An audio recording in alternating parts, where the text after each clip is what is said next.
Chandrajit, we've seen 2008, if we take that as a cutoff, massive upheaval all across the world. India was in its own situation, and we've seen that consistently. In the evolving scenario, global macroeconomic trade scenario, how well is India placed to benefit from a change in trade patterns?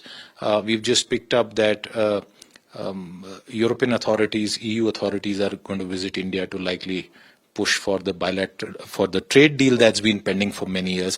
Is that the way forward?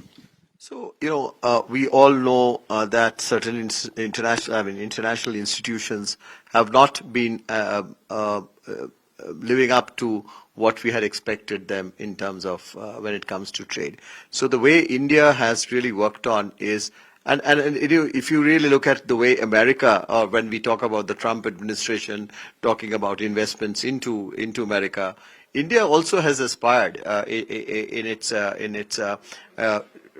drawing in of foreign investments. And I think I must give credit to the way we have negotiated and strategically our recent in the recent past, the free trade agreement. So when we talk about resilience, when we really look at the way we have we struck the deal with Australia, the UAE, and the way we are working with ASEAN, the way we are relooking at some of the existing FTAs of the old times, be it Japan, be it other Korea, say for instance, and the way we are working with EU or UK for that matter.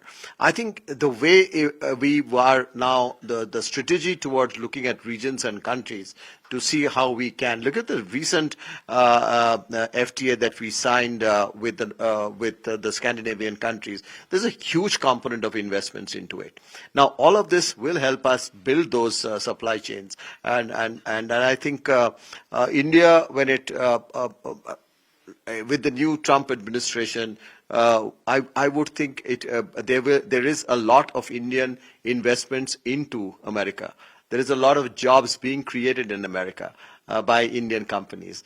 And India will be growing at a huge, I would think India's growth would only increase from where it is today. And we can and we should aspire to grow at 9%, 10%. And all of this would require both export as well as import and trade and investments into India and building supply chains. So I see the story becoming even stronger in the way we have strategized.